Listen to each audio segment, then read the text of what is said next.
The atmosphere in the chapel was dense with anticipation, saturated by the perfume of lilies. I waited at the altar, my tuxedo constricting like a straitjacket. The priest's words faded into a low drone. "Michael, do you take Miss Emily Chun to be your lawfully wedded wife?" A disturbance at the rear of the chapel interrupted him. A sharp intake of breath, then a strangled sob. I whirled around. My brother, David, was hunched over a woman collapsed in a pew. "Sarah! My God, David! Sarah, why is there so much blood?"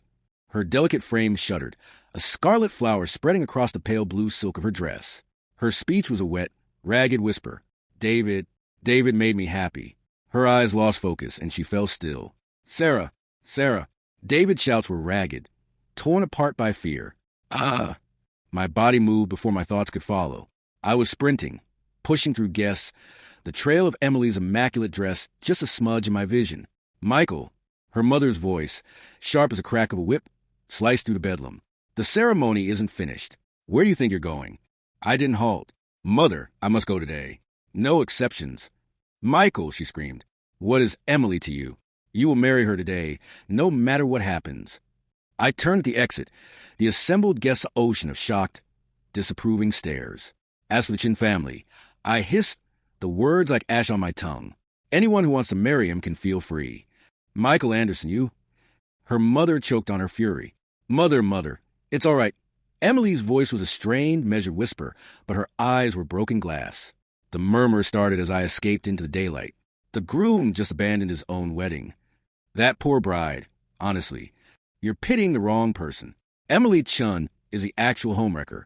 She pulled every string to claw her way into the Anderson family. Who knows what kind of hold she has on her mother-in-law? Even the old woman supports her now. Incredible. The Chun family must have terrible principles. How did they produce a daughter like that? Inside, Emily's father sees her arm, his grip vicious. Worthless. Can't even hold onto her man. "The Chun name is disgraced because of you." He pushed her. "Why are you still here? Go get him. Now? If we lose our financial backbone, the entire Chun family is doomed. Move." I discovered David in the hospital chapel, his face buried in his hands. Sarah was in surgery. The physician's statement hung in the sterile quiet. "I can't have children anymore." David looked shattered. "Will you leave me because of that?" "Sarah, don't be afraid. I promise." My voice rough. "I will look after you for the rest of your days." The doors flew open. Emily was there, her wedding veil crooked, her expression a mix of rage and agony. "David, what is this?" "I am your wife." She directed her poison at the unconscious girl. "Emily Chun, how dare you come here?" "Sarah." I moved between them. The car crash occurred due to brake failure. "Come here." I seized Emily's arm, my fingers pressing hard. "You truly did everything imaginable to become my wife." "Stop this." David bellowed. Sarah already chose to walk away. "Why are you still here to torment her?" Emily pulled away, her eyes begging me. "No, I didn't go to that place. But I confessed to it." "Michael, why are you doing this to me? Why are you stripping me of my right to be a mother? I had already decided to let David be with you." She glanced at my brother. "David, I still require him for my treatment." David's expression was impassive. "Correct. You still possess a small amount of usefulness." Weeks dissolved into months. The pretense of our marriage was a cold, hollow home.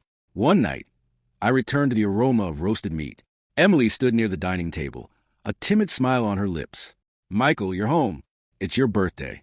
I prepared a full meal for you. And this cake." I observed the food, her hopeful gaze, and sensed only a cold, solid weight in my gut. "Leave." I passed my days with Sarah, managing her care.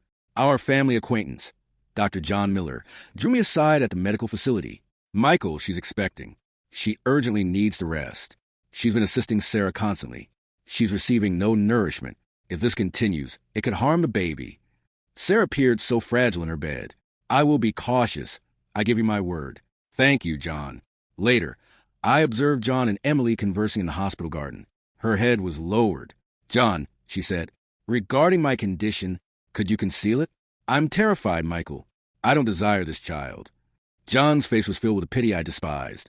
"Witnessing you like this truly shatters my heart." "Emily, is this truly the marriage you desired?" he inquired. "This is the road I selected," she stated, her tone emotionless. "Besides, I have a child now. If there's nothing else, I'll be going." "Wait, it's about to rain," John mentioned. "Your health is poor." You mustn't be out in the rain. I'll escort you back. I emerge from the shadows. Emily Chun, proceed to the hospital. Have the director personally return you. You certainly know how to make a statement. The words were intended to cut. John moved forward. Michael, Emily's health is extremely delicate currently. Allow her to return to her room and recuperate. My woman is not your concern. Michael, Emily interjected swiftly. John didn't intend it that way. That wasn't his meaning. I reduced the space between John and myself. I am a man. Do you assume I cannot decipher her true thoughts? I redirected my glare to Emily. Or is there a detail about your health you've kept from me? Michael Anderson, are you even human? John snapped. She was just released from the hospital. Please, that's sufficient. Why are you still here? I growled at John. Do you wish to observe a couple's private affairs?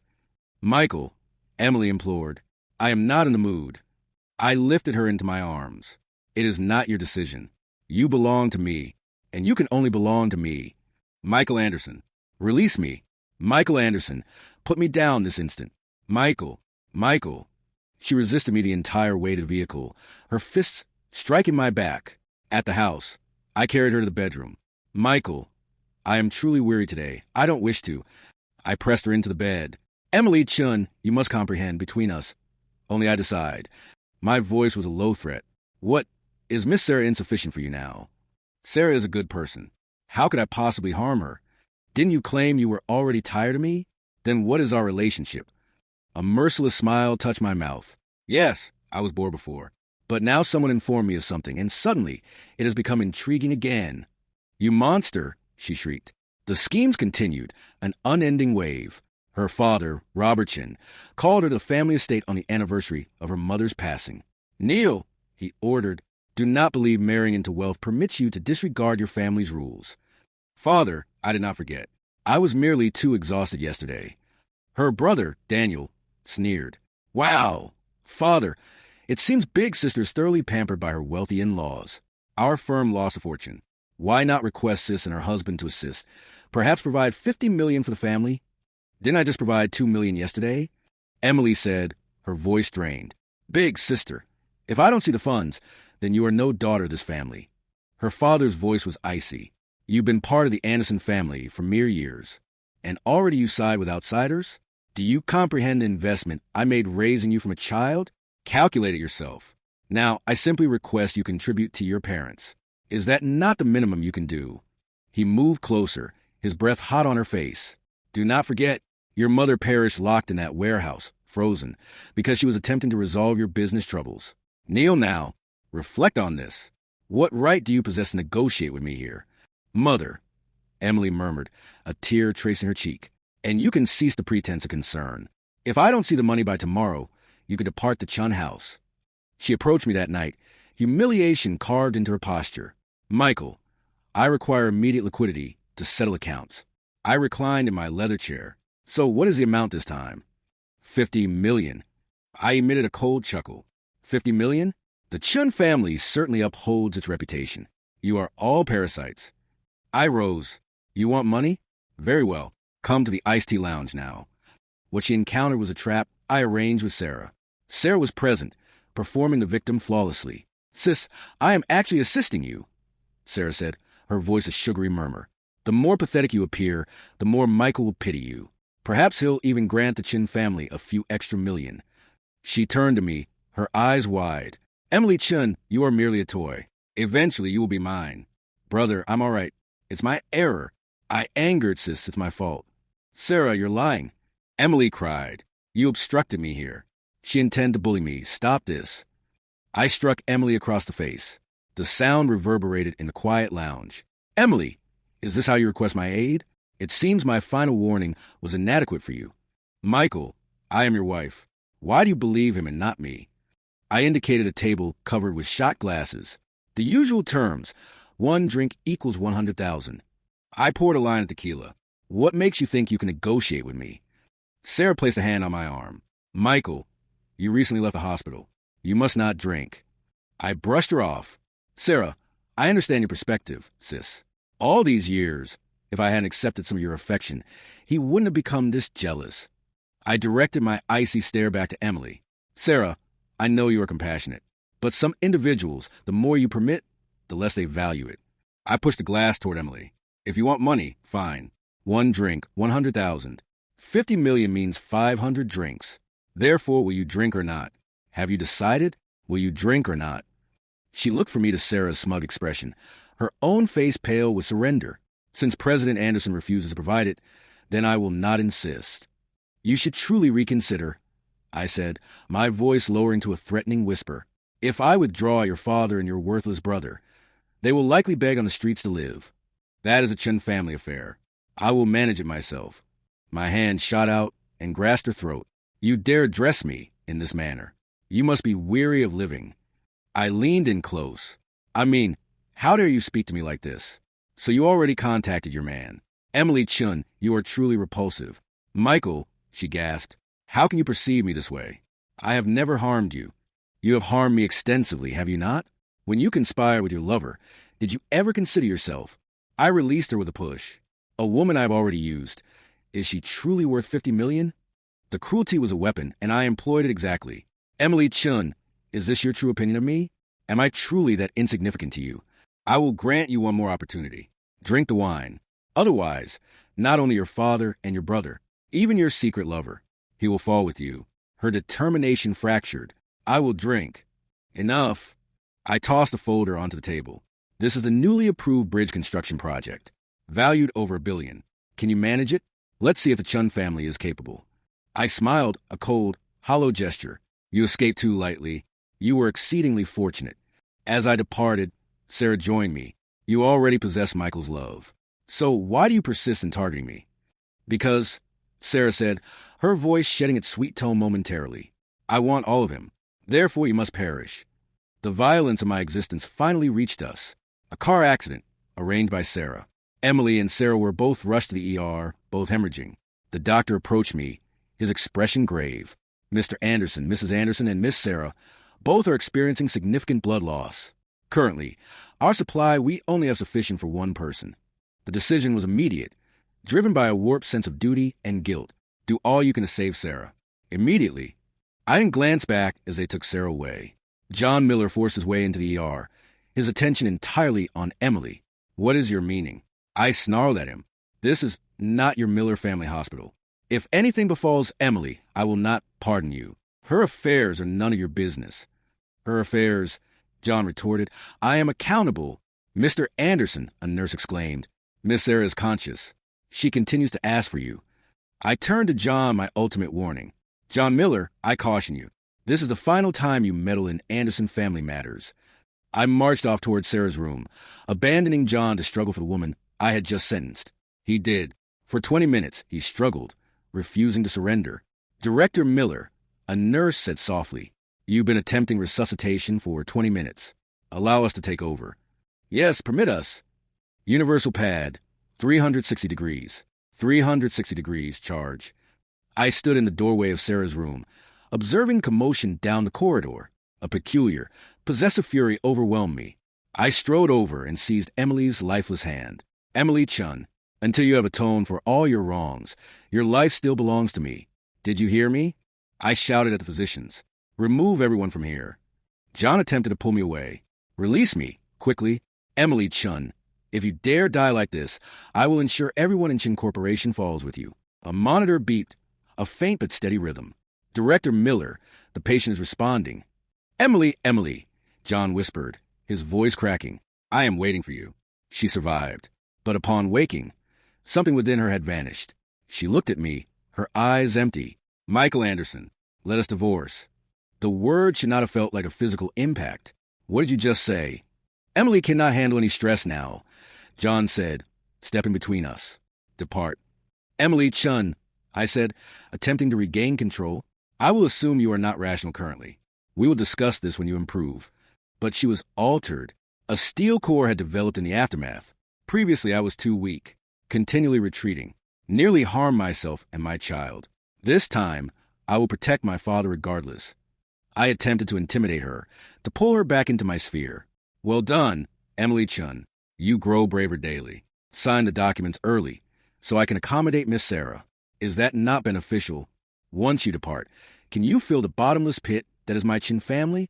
Unnecessary for the vice president to concern himself, she said. her voice cool and professional. If there are agreement issues, contact my lawyer. The dial tone hummed in my ear. She had disconnected. Rage, blinding and intense, consumed me. Emily Chun, you're deceased.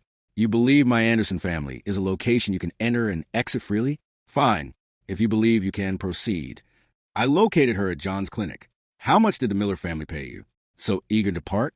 I advise you to leave quickly, or you will create greater trouble. You clearly do not love me, she said, and for the first time, it was a statement of fact, not an appeal. So, why do you insist on retaining me? Merely so I can pay for my sins. Do not forget, I reminded her, pressing her against the wall. It was you who approached me and signed that contract initially. What do you want? Why should I inform you? What do you anticipate between us? Michael Anderson, I possess my own dignity as well. Dignity? I laughed, a harsh sound. Why not calculate? Each month, how much money do you extract from me? When you cease taking my money, then we can discuss dignity. Fine, she said, her eyes flashing with new fire. I will repay every cent I took, the house as well. I will determine it and return everything. All right, what are you doing? I seized her as she tried to push past me. What are you doing? Release me. I flung her over my shoulder. Rachel, what are you doing? Put me down. Let go. What are you doing? Michael Anderson, what authorizes you to imprison me like this? Release me, Michael Anderson. I beg you. Release me, Michael Anderson. Her fists hammered my back as I carried her to the old lake house. To a prepared room. I locked her inside. You believe you can depart before I conclude discussing your errors? From today, you will remain with me and conduct yourself properly. When I truly believe you are sincere, then I will release you. Michael, do not go, Michael. Do not look at me that way, Michael. Michael, do not go. Michael Anderson, open the door. Release me, please. Her screams pursued me down the hall. I turned to the housekeeper. Without my authorization, no one may release her. Yes, Michael Anderson. I heard her desperate cries through the door. Michael Anderson, I am pregnant. Open the door, please. Michael Anderson, release me, okay? Michael, I am pregnant. Open the door, hurry. Michael, can you please release me? Michael, I did not believe her. I considered another deception, another desperate bid for freedom. My disbelief initiated a sequence of events that would forever torment me. Sarah, threatened by the mere possibility, arranged a kidnapping. She took the one thing that would finally shatter Emily completely. I received the call from David. Michael, bro, I believe someone is pursuing me. Sarah, do not fear. I am arriving now.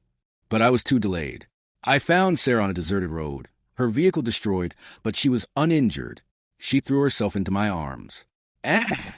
Are you attempting to get yourself killed? Sarah, are you all right? I held her, my heart pounding with fear I did not fully comprehend. It was a diversion. While I consoled Sarah, her accomplices had taken Emily. They released her hours later, a broken doll. John brought her home. I will take you home, he said to her gently. I awaited them. Emily Chun, you are truly remarkable. I restrained you like that and you still escaped. I noticed a bandage on John's hand. What occurred to your hand? I am not departing yet, John said, his voice tense. You're truly eager to bring someone in, aren't you? Aren't you concerned about tomorrow's entertainment headlines? Thinking like you, disregard your own reputation. I retorted. Sarah was just kidnapped. She has no option but to remain here temporarily. I looked at Sarah. Sarah, do not worry. If anyone dares to write negatively about you, I will ensure they leave Chicago tomorrow. Emily spoke from the doorway, her voice empty of all emotion. You need not explain. I do not care. Since Sarah has moved out today, I assume my role as a second wife is concluded. You once instructed me to leave. What is your meaning? You desire two women serving one man now? How did you become so shameless? Haven't I always been that sort of person to you? I grabbed her arm. Haven't I? Do not touch me. In your heart, haven't I always been this pitiful to you? Correct? Do not touch me. You disgust me.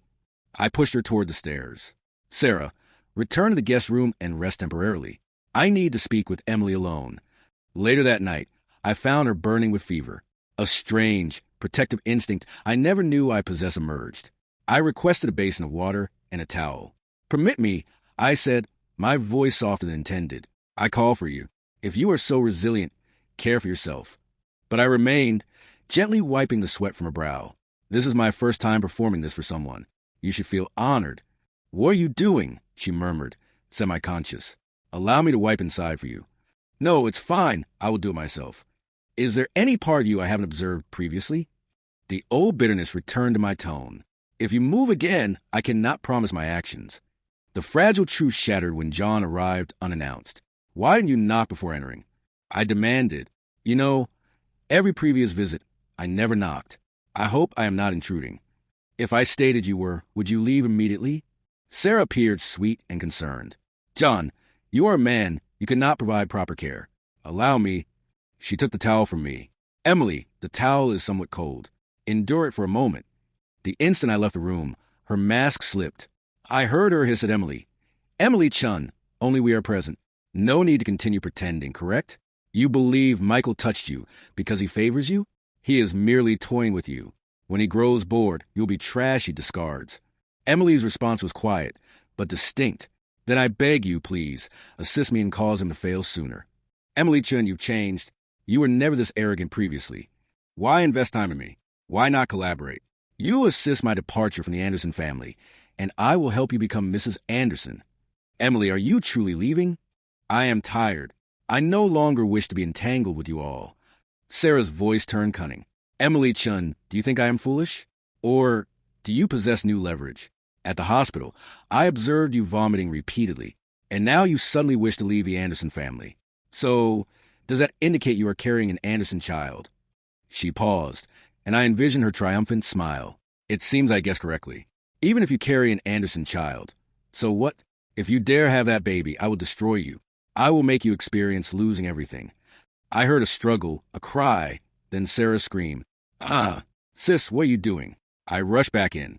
Sarah was on the floor, a cut on her forehead bleeding dramatically. Help! Emily! Emily! She wailed. Michael, it pains me. I saw red. I hauled Emily up. Emily Chun, you are truly malicious. Her eyes were wide with fear I misinterpreted as guilt. What if I told you she did it intentionally? Would you believe me? I only believe what I witnessed personally. Today, all the pain you inflicted on Sarah, I will repay you double. The threat was automatic, a reflex born of distorted loyalty. The next blow originated from her family. Robert Chen's company, which I supported with the Bridge Project, failed. He was arrested for embezzlement and corruption. News vans surrounded the Chen mansion. I observed from my car as her brother, Daniel, screamed at her on the front steps, blaming her for everything. You angered your brother-in-law. Return and apologize to your brother-in-law. Otherwise, our entire Chen family is finished. Being loved by him is the greatest blessing the Chen family could obtain. And you actually desire divorce? Do you comprehend the worthlessness of divorced women today? How can you say that? She cried. Does my happiness mean nothing to you? Do you still possess the right to discuss happiness? If you hadn't killed your mother, our current lives would be significantly improved. If you cannot retrieve that 100 million, then descend and apologize to your mother now. I intervened then, my presence scattering the reporters like crows. I dragged her into the house. Cease this, I commanded. Why are you here? Daniel sneered. I heard you've been attempting to borrow funds everywhere. I assumed you must be in difficulty, so I considered coming to assist. My offer was a trap. Emily Chun, seriously, why are you divorcing Michael Anderson? Apparently, you have designs on that man from the Miller family. Are you insane? The Miller family is not nearly as wealthy as the Anderson family. How can you address your sister that way? I said, performing a role. Is your family merely selling daughters? Correct. Robert Chen spat from his chair. Women from the Chen family must be prepared to sacrifice themselves when necessary. I will provide the funds, I said. Take it and depart. Daniel laughed. Do you think I am stupid? Young Master Anderson is pursuing the Chen family now because he is angry with Emily Chun. If we accept your money, aren't we inviting trouble with him? He turned on his sister. You must return immediately and kneel to apologize to Michael Anderson. Do you even know the life he endured at the Anderson family? He nearly died there, and you still want him to return. So what? Robert roared. The Chun family raised him. He is supposed to serve the Chen family. If his life can bring wealth and honor to the Chen family, then that is a virtuous deed for us.